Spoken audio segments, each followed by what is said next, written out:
সর্বশেষ যে করণীয় সেটা হচ্ছে ভালো মানুষের সাথে আমরা চলাফেরা করব।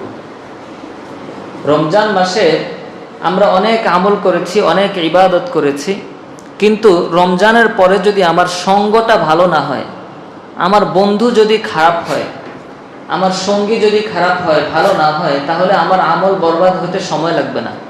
আমার কথা কি বুঝতে পেরেছেন? বন্ধুত্বের কারণে, সঙ্গীর কারণে মানুষের আমল আখলাকের মধ্যে অনেক পরিবর্তন আসে। অনেক মানুষ বন্ধুর প্রভাবে মসজিদে আসে, অনেক মানুষ বন্ধুর প্রভাবে মসজিদ থেকে চলে যায়। কি বলেন, কথা ঠিক না? এজন্য বাংলায় প্রবাদ আছে, সৎসঙ্গে স্বর্গবাস, অসৎসঙ্গে সর্বনাশ। এটা একদম বাস্তব কথা, কোরআনের কথা, হাদিসের কথা। আল্লাহ সুবহানাহু ওয়া তাআলা সূরা তাওবার 119 নম্বর আয়াতে বলেন, ইয়া আইয়ুহাল্লাযীনা আমানুত্তাকুল্লাহ, হে ঈমানদাররা তোমরা আল্লাহকে ভয় করো। ইয়া আইয়ুহাল্লাযীনা আমানুত্তাকুল্লাহ, হে মুমিন ঈমানদাররা তোমরা কাকে ভয় করো? আল্লাহকে ভয় করো। ওয়া কুনু মা'আস সাদিকিন, এবং সৎ লোকদের সঙ্গ অবলম্বন করো। সাদিকিনদের সাথে তোমরা থাকো, ভালো মানুষের সাথে তোমরা থাকো। এই আয়াতের মধ্যে রব্বুল আলামিন স্পষ্টভাবেই বলে দিলেন যে হে ঈমানদাররা, তোমাদের জন্য দুইটা কাজ। একটা হচ্ছে আমার ভয় অন্তরে রাখবা, দ্বিতীয় কাজ হচ্ছে ভালো মানুষের সাথে থাকবা।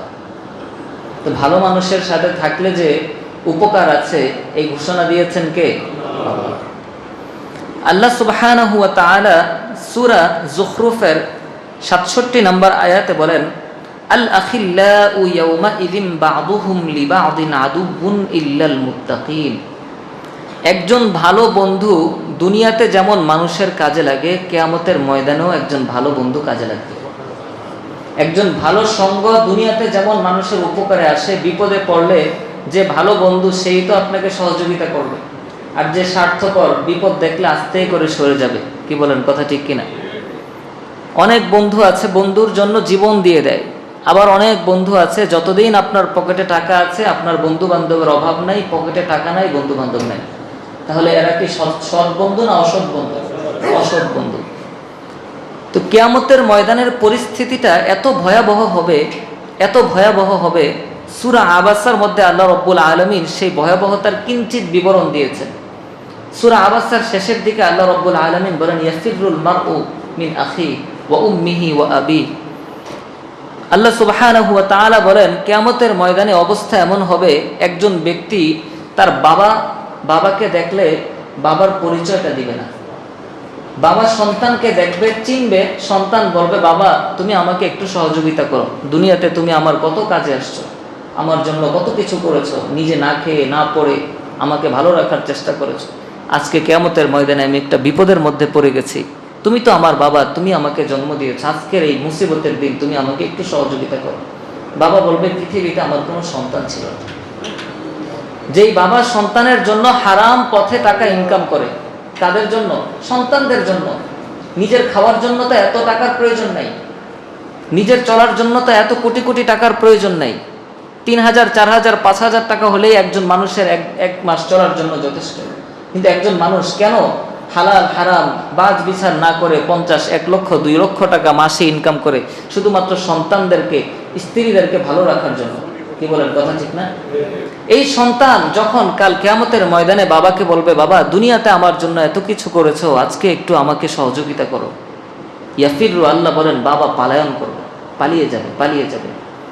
বাবা বিপদে পড়লে সন্তানের কাছে আসবে, সন্তানকে বলবে, সন্তান তোর জন্য এত কিছু করলাম, আজকে আমি বিপদে পড়েছি, তুই আমাকে একটু সহযোগিতা করো। সন্তান বলবে, আমার কোনো পিতা ছিল না। ইয়াফিরুল মারউ মিন আখি ওয়া উম্মিহি ওয়া আবি ওয়া সাহিবাতিহি ওয়া বানি। পৃথিবীতে সবচেয়ে বেশি একজন মানুষ পৃথিবীতে সবচেয়ে বেশি ভালোবাসে তার স্ত্রীকে। এই পৃথিবীতে একজন মানুষ কাকে সবচেয়ে বেশি ভালোবাসে? স্ত্রীকে। এটা সুন্নাহ। আপনাদেরকে জিজ্ঞেস করলে অনেকে বলবেন যে, আপনাদেরকে যদি বলি আপনি এই পৃথিবীতে কাকে বেশি ভালোবাসেন, অনেক মা ভক্ত সন্তান এখন হাত তুলবে যে আমি আমার মাকে সবচেয়ে বেশি ভালোবাসি। মায়ের ভালোবাসা, বাবার ভালোবাসা এটা ভিন্ন, এটা একটা উপরের স্তর, এটার সাথে কোনো তুলনা চলবে না। কিন্তু পৃথিবীতে মানুষ সবচেয়ে বেশি ভালোবাসে কাকে বলেন তো? স্ত্রীকে ভালোবাসে। এক সাহাবী রাসূল সাল্লাল্লাহু আলাইহি ওয়াসাল্লামকে এসে জিজ্ঞেস করছেন, ইয়া রাসূলুল্লাহ, সাহাবী মনে মনে ভাবছেন যে রাসূল সাল্লাল্লাহু আলাইহি ওয়াসাল্লামের সাথে আমার সাক্ষাৎ হইলে রাসূল এমনভাবে সুন্দরভাবে হাসি দিয়ে কথা বলে আমার অন্তরটা তো ভরে যায়, মনে হয় এই পৃথিবীতে সবচেয়ে বেশি আমাকে রাসূল ভালোবাসে। সুবহানাল্লাহ। প্রত্যেক সাহাবী তাদের অন্তরের এটাই ধারণা ছিল, এটাই বিশ্বাস ছিল যে আল্লাহর রাসূল আমাকে সবচেয়ে বেশি ভালোবাসে। এতটা সুন্দর আচরণ করতেন, এতটা হাসি মুখে কথা বলতেন, এতটা আন্তরিকতা দেখাতেন যে প্রত্যেকে মনে করতো আমাকেই মনে হয় সবচেয়ে বেশি ভালোবাসে। ওই সাহাবী বড় আশা নিয়ে রাসূল সাল্লাল্লাহু আলাইহি ওয়াসাল্লামের কাছে এসে জিজ্ঞেস করেন, ইয়া রাসূলুল্লাহ, এই পৃথিবীতে আপনার কাছে সবচেয়ে প্রিয় ব্যক্তিকে, প্রিয় মানুষকে? আল্লাহর হাবিব সাল্লাল্লাহু আলাইহি ওয়াসাল্লাম সরাসরি সাথে সাথে জবাব দেন, আয়েশা। সুবহানাল্লাহ। আয়েশা রাদিয়াল্লাহু আনহা রাসূলের কি হন? স্ত্রী হন। ওই সাহাবী জিজ্ঞেস করেন, ইয়া রাসূলুল্লাহ, তারপর কে? দ্বিতীয় স্থানে কে আছে? আল্লাহর হাবিব সাল্লাল্লাহু আলাইহি ওয়াসাল্লাম বলেন, আবুহা, আয়েশার বাবা হযরত আবু বকর সিদ্দিক রাদিয়াল্লাহু আনহু। সাহাবী জিজ্ঞেস করেন, ইয়া রাসূলুল্লাহ, উনি এবার একটু আশা যে মনে হয় 3 নম্বরে আমার নামটা বলবে। সাহাবী জিজ্ঞেস করেন, ইয়া রাসূলুল্লাহ, তৃতীয়ত কে? আল্লাহর হাবিব সাল্লাল্লাহু আলাইহি ওয়াসাল্লাম বলেন, ওমর ইবনুল খাত্তাব রাদিয়াল্লাহু। 3 জনের নামের মধ্যে যখন নিজের নাম আসলো না, ওই সাহাবী চিন্তা করে যে আমি যদি আরো প্রশ্ন করি, আরো কত পিছনে চলে যায় আমার নাম, আল্লাহ তাআলাই ভালো জানে, এর চেয়ে আমি প্রশ্ন আর না করি, আমি ধরে নেই যে রাসূল সাল্লাল্লাহু আলাইহি ওয়াসাল্লামের ভালোবাসার মানুষের মধ্যে তো আমি আছি, কিন্তু 1, 2, 3-এ আমার জায়গা হয় নাই। আমার কথা কি বুঝতে পেরেছেন? তাহলে এই পৃথিবীতে একজন মানুষ কাকে সবচেয়ে বেশি ভালোবাসে? স্ত্রীকে। এটা ভালোবাসার সুন্নাহ। রাসূল সাল্লাল্লাহু আলাইহি ওয়াসাল্লামও তার স্ত্রীকে সবচেয়ে বেশি ভালোবেসেছেন। তো এই স্ত্রী, যে স্ত্রীকে একজন মানুষ সবচেয়ে বেশি ভালোবাসে, একজন মানুষের সবচেয়ে বেশি কাছে আসতে পারে যে মানুষটা, সে হলো স্ত্রী। এত কাছে আর কোনো মানুষ আসতে পারে না। একজন মন্ত্রীর কাছে যাওয়া যায় না, একজন এমপির কাছে যাওয়া যায় না, দূর থেকে কথা বলতে হয়, নিরাপত্তার বেষ্টনী থাকে। কিন্তু সে যদি পুরুষ হয়ে থাকে, তার স্ত্রী তার এত কাছে যেতে পারবে, পৃথিবীর কোনো মানুষ এত কাছে যেতে পারবে না। কথা বলেন ঠিক কিনা? এজন্য স্ত্রীর কাছে তার স্বামী এমপি হলেও সে এমপি না, মন্ত্রী হলেও সে মন্ত্রী না, স্ত্রীর কাছে শুধুমাত্র একজন স্বামী। কারণ মন্ত্রিত্বের এই পোশাক, মন্ত্রিত্বের এই ভাব গাম্ভীর্য কোনোদিন স্বামী হলে স্ত্রীর সামনে এটা প্রকাশ করা যায় না। আমার কথা কি বুঝতে পেরেছেন? সেই স্ত্রী, এত ভালোবাসার স্ত্রী, ওয়াসাহিবাতিহি ওয়া বানি, আল্লাহ সুবহানাহু ওয়া তাআলা বলেন, সেদিন স্ত্রী স্বামীকে তার স্বামীর পরিচয় দিবে না, স্বামী স্ত্রীকে স্ত্রীর পরিচয় দিবে না, সন্তান মাকে মায়ের পরিচয় দিবে না, মা সন্তানকে সন্তানের পরিচয় দিবে না। একজন মা তার সন্তানকে কতটুকু ভালোবাসে, ইসলামী শরীয়ত বলে বাবা সন্তানের কবরে নামতে পারবে, কোনো মা সন্তানের কবরে নামা জায়েজ নেই। কোনো সন্তান যদি মারা যায়, কবরে মা নামতে পারবে না।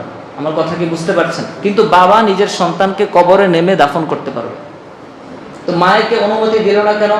অনেক ব্যাখ্যা আছে, মুহাদ্দিসিনে কেরাম একটা ব্যাখ্যা এটা করেন যে একজন বাবাকে রব্বুল আলামিন যদিও অনেক মুহাব্বত দিয়েছেন, কিন্তু তার অন্তরে এই শক্তি দিয়েছেন যে সন্তানের লাশটা কবরে রেখে সে কবর থেকে উঠে আসতে পারবে। কিন্তু একজন মাকে আল্লাহ রব্বুল আলামিন সন্তানের প্রতি এতটা ভালোবাসা দিয়েছেন, তার অন্তরে এতটা ভালোবাসা দিয়েছেন, একজন মায়ের অন্তরে এই শক্তি নাই যে সন্তানটাকে মাটিতে শুইয়ে তিনি উপরে উঠে আসবেন, এই শক্তি আল্লাহ তাকে দেন নাই। সে সেখানেই শুয়ে পড়বে, সেখানেই সে শেষ হয়ে যাবে।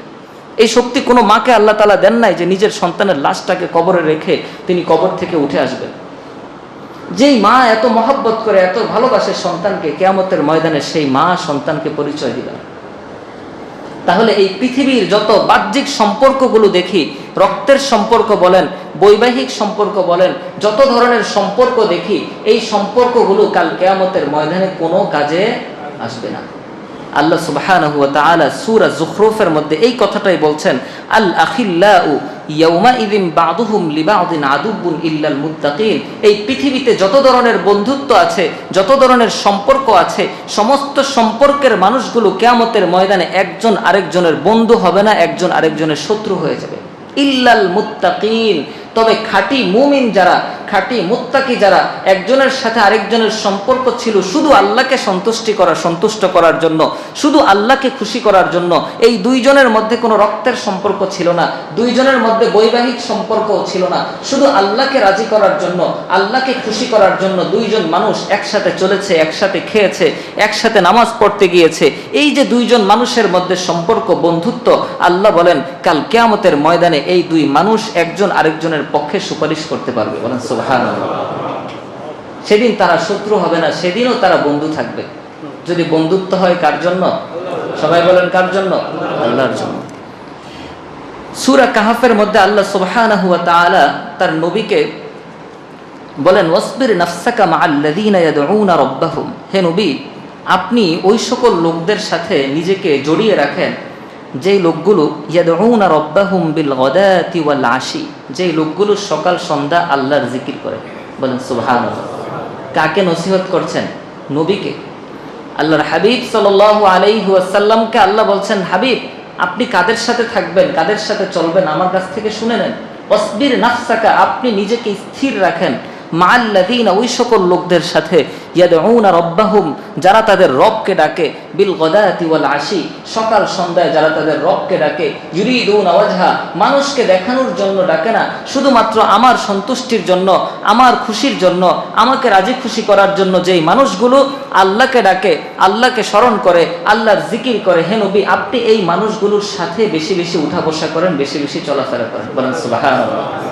তাহলে সৎসঙ্গের গুরুত্ব আছে কিনা ভাই? সূরা তাওবার ৭১ নম্বর আয়াতে আল্লাহ সুবহানাহু ওয়া তাআলা বলেন, ওয়াল মুমিনুনা ওয়াল মুমিনাতু বা'দুহুম আউলিয়াউ বা'দ ইয়া'মুরুনা বিল মা'রুফি ওয়া ইয়ানহাউনা আনিল মুনকারি ওয়া ইউকিমুনাস সালাহ। আল্লাহ বলেন মুমিন পুরুষ এবং মুমিন নারী যদি তাদের মধ্যে প্রকৃত ঈমান থাকে, বা'দুহুম আউলিয়াউ বা'দ, তারা একে অপরের বন্ধু। মুমিন পুরুষ একজন মুমিন আরেকজন মুমিনের কি? বন্ধু। একজন মুমিন নারী আরেকজন মুমিন নারীর বান্ধবী। কথা বুঝে আসছে? আল্লাহ বলেন তাদের বন্ধুত্বের সম্পর্কটা কাজ কি?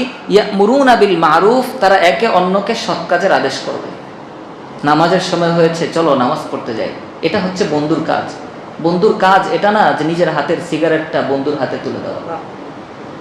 অনেক মানুষ, অনেক যুবকরা এভাবে নষ্ট হয়ে যায়, শুধুমাত্র সংস্রব, শুধুমাত্র সঙ্গের দোষে অনেক যুবকরা নষ্ট হয়ে যাচ্ছে। জন্য আমাদের যাদের সন্তান আছে আমাদের খেয়াল করা উচিত আমাদের সন্তানরা কাদের সাথে উঠবস করে।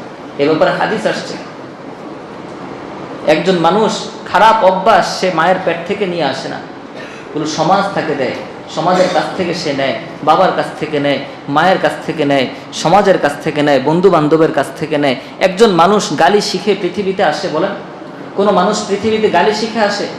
সে জীবনের সর্বপ্রথম যে গালিটা দিয়েছে ওই গালিটা কি সে মায়ের পেট থেকে শিখে আসছে, নাকি দুনিয়াতে এসে কারো কাছ থেকে শুনেছে? কারো কাছ থেকে শুনেছে, হয়তো বাবাকে শুনেছে এই কথা বলতে, অথবা মাকে শুনেছে। যাদের ছোট বাচ্চা আছে আপনি খেয়াল করবেন, আপনি একটা কথা বললে কোনো না কোনো সময় এই কথাটা আপনি তার মুখ থেকেও শুনতে পাবেন। ভালো কথা বলেন আর খারাপ কথা বলেন, তারা এটা মনে রাখে, তাদের মস্তিষ্ক অনেক উর্বর। আপনি যাই বলেন তাদের অন্তরের মধ্যে এটা সেটিং হয়ে যায়। তো এগুলো আমাদের সমাজ থেকে শিখে। আল্লাহ সুবহানাহু ওয়া তাআলা বলেন মুমিনের কাজ হচ্ছে ইয়া'মুরুনা বিল মারুফ, মুমিনের কাজ হচ্ছে তারা একে অন্যকে সৎ কাজের আদেশ করবে, ওয়ায়ানহাউনা আনিল মুনকার, একবার অসৎ কাজ থেকে নিষেধ করবে, ওয়ায়ুকিমুনাস সালাত, একত্র হয়ে নামাজ আদায় করবে, ওয়ায়ুতুনাজ যাকাত, যাকাত আদায় করবে, ওয়ায়ুতিউনাল্লাহা ওয়া রাসূলাহ, আল্লাহ সুবহানাহু ওয়া তাআলা বলেন তারা একসাথ হয়ে আল্লাহর আনুগত্য করবে। উলাইকা সায়ারহামুহুমুল্লাহ, আল্লাহ বলেন কোন মুমিনের মধ্যে যদি এই গুণগুলো থাকে যে সে অন্যকে সৎ কাজের আদেশ করে, অসৎ কাজ থেকে নিষেধ করে, সবাই মিলে নামাজ আদায় করে, যাকাত আদায় করে, আল্লাহর আনুগত্য যেগুলো আছে সেগুলো আদায় করে, আল্লাহ সুবহানাহু ওয়া তাআলা বলেন উলাইকা সায়ারহামুহুমুল্লাহ, এই বান্দাগুলোকে অবশ্যই অবশ্যই এই বান্দাদের উপর আল্লাহ রহম করেন। বলেন সুবহানাল্লাহ। সূরা ফুরকানের মধ্যে অসৎ সঙ্গ গ্রহণ করলে যে কত বড় ক্ষতি হয়, সূরা ফুরকানের মধ্যে আল্লাহ সুবহানাহু ওয়া তাআলা সূরা ফুরকানের ২৭ থেকে ২৯ নম্বর আয়াতে আল্লাহ সুবহানাহু ওয়া তাআলা এই ব্যাপারটা ইরশাদ করেছেন। আল্লাহ বলেন ওয়ায়াউমা ইয়া'আদ্দু যালিমু আলা ইয়াদাইহি ইয়াকুলু ইয়া লাইতানি ইত্তাখাযতু মা'আর রাসূলি সাবিলা, কিয়ামতের ময়দানে জালেম যে নিজের উপর জুলুম করে সে নিজের হাতকে কামড়াতে থাকবে, আফসোস করতে থাকবে আর হাত কামড়াতে থাকবে আর বলতে থাকবে ইয়া লাইতানি ইত্তাখাযতু মা'আর রাসূলি সাবিলা, হায় আল্লাহ, হায় আমি যদি রাসূলের সাথে নিজের পথটাকে মিলিয়ে নিতাম। ইয়া ওয়াইলাতা লাইতানি লাম আত্তাখিয ফুলানান খলিলা, হায় আল্লাহ কি আফসোস, হায় আফসোস আমি যদি অমুক ব্যক্তিকে বন্ধু না বানাতাম। একদম স্পষ্ট আয়াতের তর্জমা করছে, কিয়ামতের ময়দানে ব্যক্তি, কোন জালেম ব্যক্তি নিজের হাতকে কামড়াতে থাকবে, সারা জীবনের জন্য আফসোস করতে থাকবে, ইস আমি যদি আলেম ওলামাদের কথা শুনতাম, রাসূলের পথে যদি চলতাম, কোরআনের পথে যদি চলতাম। দ্বিতীয় আফসোস কি করবে, লাম আত্তাখিদ ফুলানান খলিল, আল্লাহ আমি যদি অমুক ব্যক্তিটাকে বন্ধু না বানাতাম, ওই ব্যক্তির জন্য আমার জীবনটা বরবাদ হয়ে গেছে। একজন মানুষ খুব ভালোভাবে চলাফেরা করছে, আরেকজন বন্ধু তার সাথে চলাফেরা করে, উঠবোস করে, সে এসে আস্তে আস্তে কানের মধ্যে বুদ্ধি দেয় যে অমুক জায়গায় অমুক সমিতিতে টাকা লাগাও, তাহলে মাসে এত টাকা পাবা, এত টাকা লভ্যাংশ আসবে, এত এত সুযোগ সুবিধা। সে এই বন্ধুর প্রস্তাবে, বন্ধুর কথা শুনে, প্রস্তাব শুনে লোভ সামলাতে না পেরে আস্তে করে সুদের লেনদেনে জড়ায় পড়ে। কিন্তু এই বন্ধুটা যদি তার না থাকতো, সে কখনো সুদের লেনদেন করতো না। কিয়ামতের ময়দানে আফসোস করবে, ইয়া লাইতানি লাম আত্তাখিদ ফুলানান খলিলা, এই বন্ধু আমাকে কি করেছে, লাকাদ আদাল্লানি আনি যিকরি বাদা ইয জাআনি, আমার কাছে সত্য আসার পরেও এই বন্ধু আমাকে সৎপথ থেকে সরিয়ে নিয়েছে। এই আয়াত অবতীর্ণ হওয়ার একটা প্রেক্ষাপট আছে। আল্লাহর হাবিব সাল্লাল্লাহু আলাইহি ওয়াসাল্লামের মক্কি জামানায় রাসূল সাল্লাল্লাহু আলাইহি ওয়াসাল্লাম হযরত উকবা বিন আবি মুআইত, কাফের মুশরিকদের সর্দার ছিল, আরেকজন সর্দার ছিল উবাই ইবনে খালফ। এই দুইজন ছিল কাফেরদের সর্দার, দুইজনের মধ্যে ছিল অত্যন্ত প্রচুর বন্ধুত্ব। রাসূল সাল্লাল্লাহু আলাইহি ওয়াসাল্লামকে উকবা বিন আবি মুআইত তার নিজের বাসায় দাওয়াত দিয়ে নেয় কাফের অবস্থাতেই। আল্লাহর হাবিব সাল্লাল্লাহু আলাইহি ওয়াসাল্লাম দাওয়াত খেতে গেলেন। আরবদের মধ্যে একটা বৈশিষ্ট্য ছিল, তারা মেহমানদেরকে অত্যাধিক সম্মান করতেন, নিজেদের জীবনের চেয়েও মেহমানের নিরাপত্তাকে বেশি গুরুত্ব দিতেন। মেহমান আসলে নিজের উট যদি থাকে উটটাকে জবাই করে দিতেন, একজন মেহমানের জন্য একটা উট জবাই করে দিতেন। এরকম বৈশিষ্ট্য, মেহমানদের সম্মান করার এরকম বৈশিষ্ট্য তাদের মধ্যে ছিল। এই জন্য তাদের রিজিকে এত বরকত। মেহমানকে সম্মান করবেন, রিজিকে বরকত হবে। মেহমানের জন্য কেনাকাটা করবেন, আপনার রিজিক দেখবেন আল্লাহ তাআলা অন্য দিক থেকে আরো বেশি করে পাঠিয়ে দিয়েছে। মেহমানের গুরুত্ব অনেক বেশি। তো উকবা বিন আবি মুআইতের দাওয়াতে আল্লাহর হাবিব সাল্লাল্লাহু আলাইহি ওয়াসাল্লাম বাড়িতে উপস্থিত হলেন। সবার সামনে খাবার পেশ করা হলো। রাসূল সাল্লাল্লাহু আলাইহি ওয়াসাল্লাম বলে বসলেন, লা আকুলু হাত্তা তাশহাদা আল্লা ইলাহা ইল্লাল্লাহ ওয়া আন্না মুহাম্মাদার রাসূলুল্লাহ। উকবা, তুমি যতক্ষণ পর্যন্ত এই সাক্ষ্য না দিবা যে আল্লাহ ছাড়া কোনো মাবুদ নাই, আমি মুহাম্মাদুর রাসূলুল্লাহ সাল্লাল্লাহু আলাইহি ওয়াসাল্লাম আল্লাহর প্রেরিত রাসূল, এই সাক্ষ্য যতক্ষণ না দিবা ততক্ষণ আমি এক লোকমা খাবারও মুখে দিব না। বলেন সুবহানাল্লাহ। দাওয়াতে গিয়ে ওই পরিস্থিতিটাকে রাসূল সাল্লাল্লাহু আলাইহি ওয়াসাল্লাম বুঝতে পেরেছেন, এটা দাওয়াত দেওয়ার একটা মুখ্যম সুযোগ। একজন দাঈ যিনি আল্লাহর পথে দাওয়াত দিবেন, উনি সবসময় সুযোগ খুঁজতে থাকবেন যে কোন সময়টা মানুষের অন্তর নরম থাকে, কোন সময় একটা কথা বললে সে নামাজের অভিমুখী হবে, কোন সময়ের একটা কথা তার জীবনকে পরিবর্তন করে দিতে পারে, এই চিন্তা তার সবসময় মাথার মধ্যে ঘুরবে। তাআলা রাসূল সাল্লাল্লাহু আলাইহি ওয়াসাল্লাম সুযোগ বুঝে তার অন্তরটা যখন নরম, একটু খেয়াল করে দেখবেন, মেজবান যখন মেহমানদেরকে মেহমানদারি করাতে থাকে, খাবার উঠিয়ে দেয়, তখন তার অন্তরটা কিন্তু বড় প্রফুল্ল থাকে, খুব হাসি খুশি থাকে। নেন ভাই, সবাই নিয়ে খান, নিজের বাড়ির মতো মনে করে খান, কেউ কোনো কিছু মনে করবেন না, কারো কিছু লাগলে বলেন তো ওই সময় মনটা অনেক বড় থাকে না? অনেক বড় থাকে।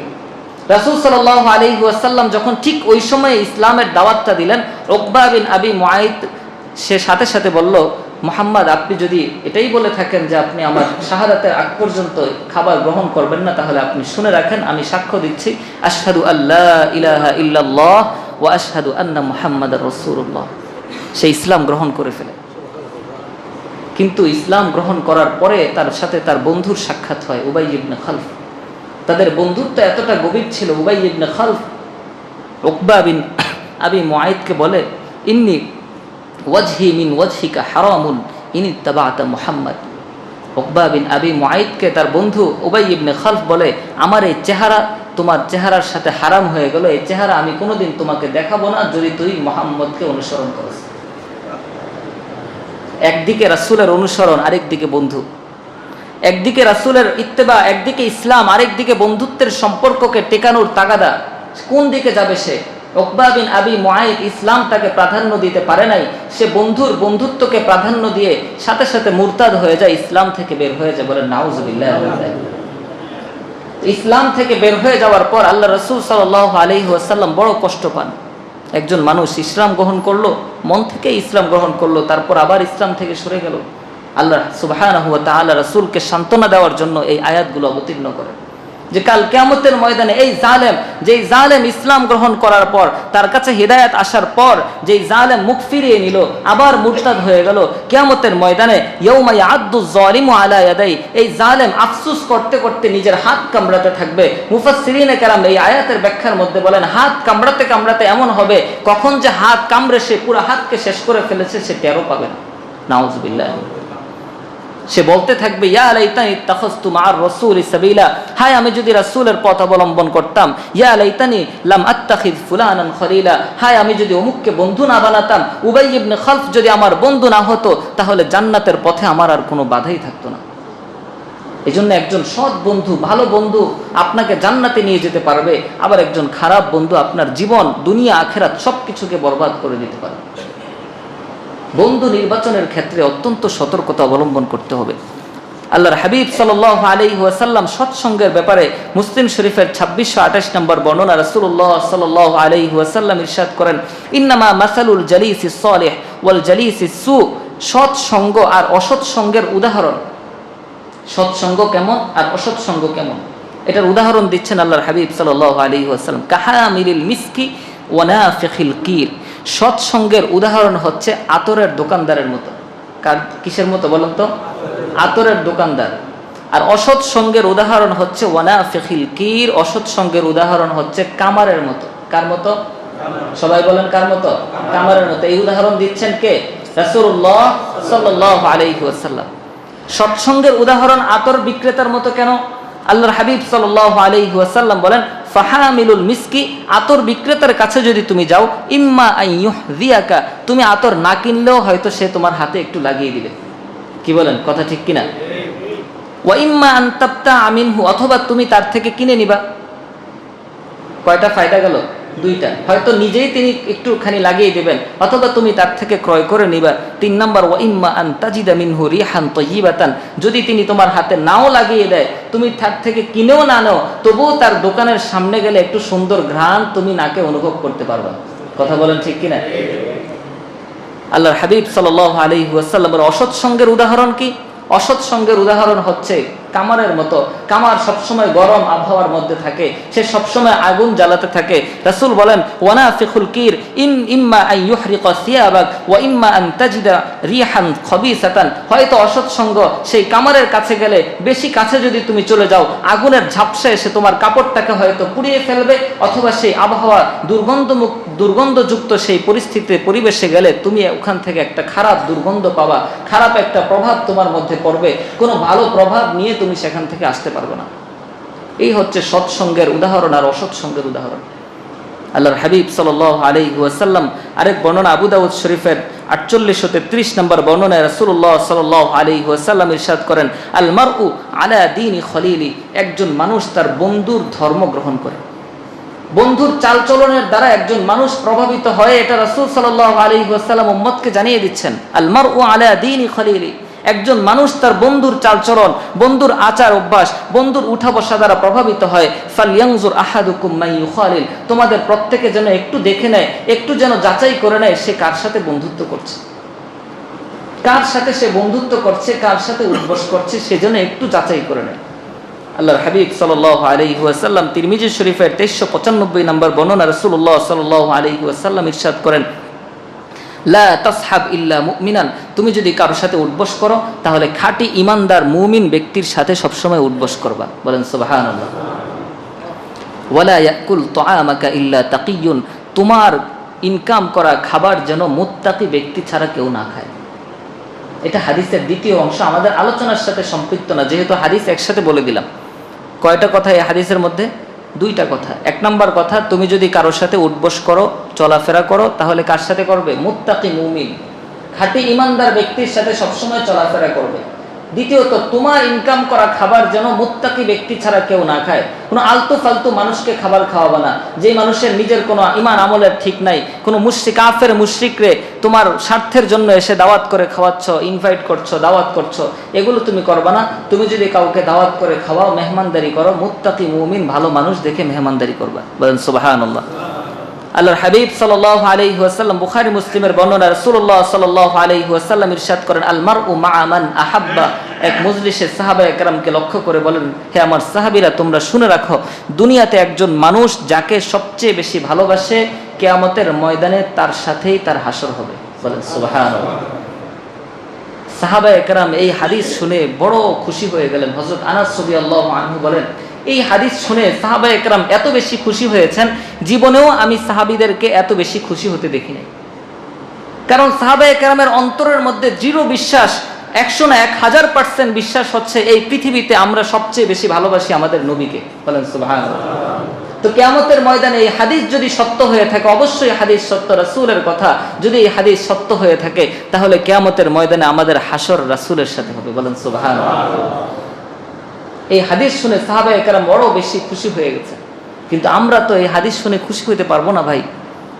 আজকে আমার আইডল, আমি অমুককে অনুসরণ করি, তমুককে অনুসরণ করি, একদিন কয়েকদিন পর পর একটা ট্রেন্ড আবিষ্কার হয়, একটা স্টাইল আবিষ্কার হয়, যুবকরা সেদিকে ধাবিত হয়, সেটার মধ্যে ঝাঁপায়া পড়ে। কিভাবে অমুক নায়ক প্যান্ট পরলো, কিভাবে সে চুলের কাটিং দিল, এই অমুক কাটিং তমুক কাটিং ইত্যাদি নামে, বিভিন্ন নামে ড্রেস আসে, বিভিন্ন নামে কাটিং আসে, বিভিন্ন নামের স্টাইল বের হয়, বিভিন্ন নামের পোশাক বের হয়। আমাদের যুবকরা আমরা একটু চিন্তা করি না যে আমি যে তাকে ভালোবাসছি, আমি যে অমুক খেলোয়াড়ের মতো করে নিজেকে সাজাচ্ছি, অমুক নায়কের মতো করে নিজেকে সাজাচ্ছি, যুবতী বোনরা অমুক নায়িকাকে আমরা আইডল বানিয়ে দিচ্ছি, কাল কিয়ামতের ময়দানে তার সাথে যদি আমার হাসর হয়, আমার কি অবস্থা হবে? আমাকে তো অনুসরণ করার প্রয়োজন ছিল আল্লাহর হাবিব সাল্লাল্লাহু আলাইহি ওয়াসাল্লাম। আমার জীবনের প্রত্যেকটা নড়াচড়া, আমার জীবনের প্রত্যেকটা অনুষঙ্গ, জীবনের প্রতিটা পদক্ষেপ হবে আমার রাসূলের অনুসরণে। তাহলেই আমি আমার রাসূলকে ভালোবাসলাম। আর আমি যদি প্রকৃতপক্ষে আমার রাসূলকে ভালোবেসে থাকি, অবশ্যই অবশ্যই রাসূলের এই হাদিস সত্য, কিয়ামতের ময়দানে আমাদের হাসর রাসূলের সাথেই হবে, সাথেই হবে, সাথেই হবে ইনশাআল্লাহ। এই জন্য অনুসরণ করব কাকে? আল্লাহর হাবিব সাল্লাল্লাহু আলাইহি ওয়াসাল্লামকে। ভালো সঙ্গ অবলম্বন করতে হবে, সৎসঙ্গ অবলম্বন করতে হবে, অসৎ সঙ্গ অবলম্বন করা যাবে না। আল্লাহর হাবিব সাল্লাল্লাহু আলাইহি ওয়াসাল্লাম, বুখারী শরীফের বর্ণনা, রাসূলুল্লাহ সাল্লাল্লাহু আলাইহি ওয়াসাল্লাম সৎসঙ্গ, সৎ বন্ধু, ভালো বন্ধুর গুরুত্ব বুঝাতে গিয়ে রাসূলুল্লাহ সাল্লাল্লাহু আলাইহি ওয়াসাল্লাম বলেন, সালাসুন মান কুন্না ফীহি ওয়াজাদা বিহিন্না হালাওয়াতাল ঈমান। 3টা গুণ যদি কারো মধ্যে থাকে, তাহলে সেই ব্যক্তি ঈমানের স্বাদ গ্রহণ করতে পারবে। বলেন সুবহানাল্লাহ। কয়টা গুণ থাকলে? 3টা গুণ। 1 নম্বর গুণ হচ্ছে আইয়াকুনাল্লাহ ওয়া রাসূলুহু আহাব্বু ইলাইহি মিম্মা সিওয়াহুমা। তার কাছে আল্লাহ এবং তার রাসূল এই পৃথিবীর সবচেয়ে বেশি পছন্দের হওয়া লাগবে। 1 নম্বর গুণ কি? আল্লাহ এবং তার রাসূলকে পৃথিবীর সবচেয়ে বেশি ভালোবাসতে হবে। বলেন, আমরা আল্লাহ এবং তার রাসূলকে সবচেয়ে বেশি ভালোবাসি তো ইনশাআল্লাহ? 2 নম্বর বৈশিষ্ট্য, আইয়ুহিব্বাল মারআ লা ইউহিব্বুহু ইল্লা লিল্লাহ। কাউকে যদি ভালোবাসতে হয়, একমাত্র আল্লাহকে খুশি করার জন্য ভালোবাসবো। বন্ধু বানাবো কাকে খুশি করার জন্য? আল্লাহকে খুশি করার জন্য। 3 নম্বর বৈশিষ্ট্য কি? ওয়া আইয়াকরাহা আইয়াউদা ইলাল কুফরি বাদাল ঈমানি বাদাল ঈমান বাদা আন আনকাদাহু আল্লাহু মিনহু কামা ইয়াকরাহু আন ইউনকাদা ফিন নার। আল্লাহর হাবিব সাল্লাল্লাহু আলাইহি ওয়াসাল্লাম বলেন, একজন মানুষকে আল্লাহ ঈমান দান করার পরে সেই ব্যক্তি, তাকে যদি আগুনের মধ্যে ফেলে দেওয়া হয়, আগুনে ঝাঁপ দেওয়াকে সে যতটা অপছন্দ করে, ঈমান গ্রহণ করার পর কুফরিতে ফিরে যাওয়াটা তার কাছে এর চেয়েও বেশি অপছন্দের হতে হবে। তাহলে কাজ কয়টা? 3টা। 1 নম্বর হচ্ছে আল্লাহ এবং তার রাসূলকে সবচেয়ে বেশি ভালোবাসতে হবে। 2 নম্বর, কাউকে যদি বন্ধু বানাই, শুধুমাত্র ঈমানের বিবেচনায়, তাকওয়ার বিবেচনায়, আল্লাহকে সন্তুষ্ট করার জন্য বন্ধু বানাতে হবে। 3 নম্বর হচ্ছে ঈমান গ্রহণ করার পর কুফরিতে ফিরে যাওয়া যাবে না, ঈমানের উপর অটল অবিচল থাকতে হবে। রাসূলুল্লাহ সাল্লাল্লাহু আলাইহি ওয়াসাল্লাম অন্য বর্ণনায়, মুসনাদে আহমদের বর্ণনায় আল্লাহ রাসূল সাল্লাল্লাহু আলাইহি ওয়াসাল্লাম বলেন, মান সাররাহু আন ইয়াজিদা হালাওয়াতাল ঈমান ফালইউহিব্বাল মারআ লা ইউহিব্বুহু ইল্লা লিল্লাহ। কেউ যদি এটা চায় যে সে ঈমানের স্বাদ গ্রহণ করবে, তাহলে সে যেন কাউকে ভালোবাসলে আল্লাহর জন্য ভালোবাসে। সুবহানাল্লাহ। এই হাদিসের কোনো অপশন নেই। তাহলে ভালো বন্ধু গ্রহণ করার প্রয়োজন আছে কিনা? একজন মানুষ সাধারণত বন্ধু ছাড়া সে চলতে পারে না, তার একজন সঙ্গীর প্রয়োজন হয়। দুনিয়াতে চলতে গেলে তার কিছু আশপাশে মানুষের প্রয়োজন হয়। মানুষকে আল্লাহ রাব্বুল আলামিন সামাজিক জীব করে পাঠিয়েছেন। যদি সামাজিক জীবই না হতো, হযরত আদম আলাইহিস সালামকে সৃষ্টি করার পর হাওয়া আলাইহিস সালামকে আল্লাহ সৃষ্টি করতেন না। আদম আলাইহিস সালামকে একাই পাঠিয়ে দিতেন, কিন্তু আল্লাহ তাআলা একজনকে পাঠিয়েছেন না 2জনকে পাঠিয়েছেন? 2জনকে পাঠিয়েছেন। একা মানুষ চলতে পারে না। যদি একা কোনো মানুষ চলে, বুঝতে হবে তার মানসিক সমস্যা আছে। কোনো মানুষ একা চলতে পারে না, বন্ধুর তার প্রয়োজন হবেই, সঙ্গীর তার প্রয়োজন হবেই। সেই সঙ্গীটা যেন আমরা নির্বাচন করতে গিয়ে শুধুমাত্র আল্লাহর দিকে তাকিয়ে আল্লাহকে সন্তুষ্ট করার জন্য একটা ভালো সঙ্গী নির্বাচন করি। আল্লাহর হাবিব সাল্লাল্লাহু আলাইহি ওয়াসাল্লাম বুখারীর বর্ণনা রাসূল বলেন, সাবআতুন ইউযিল্লুহুমুল্লাহু ইয়াওমা লা যিল্লা ইল্লা যিল্লুহু, কাল কিয়ামতের ময়দানে যখন কোনো ছায়া থাকবে না, রব্বুল আলামিন তার আরশের নিচে 7 শ্রেণীর মানুষকে ছায়া প্রদান করবেন। বলেন সুবহানাল্লাহ। কয় শ্রেণীর মানুষ ছায়া পাবে? 7 শ্রেণীর মানুষ। এর মধ্যে একটা শ্রেণী হচ্ছে রজুলানি তাহাব্বা ফিল্লাহ ইজতামা আলাইহি ওয়া তাফাররাকা ফিহি। আল্লাহর হাবিব সাল্লাল্লাহু আলাইহি ওয়াসাল্লাম বলেন, দুইজন মানুষ দুইজনকে ভালোবেসেছে একমাত্র আল্লাহর জন্য। বলেন সুবহানাল্লাহ। আল্লাহর জন্য একত্র হয়েছে, আল্লাহর জন্য বিচ্ছিন্ন হয়েছে। নামাজের সময় হয়েছে, দুইজন মিলে, পাশাপাশি ব্যবসায়ী ভাই আসেন নামাজ পড়তে যাই, সুন্দরভাবে দুইজন মিলে নামাজ পড়তে আসলো, নামাজ শেষ হয়েছে, ব্যবসার জন্য আবার দুইজন মিলে চলে যাচ্ছে। এই যে ইসলামের জন্য, দ্বীনের জন্য, আমলের জন্য দুইজন মানুষ একত্র হওয়া, ইসলামকে সমর্থন করার জন্য, ইসলামের অনুশাসনকে পালন করার জন্য দুইজন মানুষ, চলেন ভাই শাওয়ালের 6 রোজা আমরা একসাথে পালন করি, আপনি আজকে থেকে শুরু করেন, আমিও আজকে থেকে শুরু করি। এই যে মুহাব্বতটা, এই যে ভালোবাসাটা আল্লাহ রাসূল সাল্লাল্লাহু আলাইহি ওয়াসাল্লাম ইরশাদ করেন, এই ভালোবাসা যদি দুইজন মুমিন বান্দার মধ্যে থাকে, কাল কিয়ামতের ময়দানে এই দুইজন ব্যক্তিকে আল্লাহ তার আরশের ছায়ার নিচে আশ্রয় দিবেন। বলেন সুবহানাল্লাহ।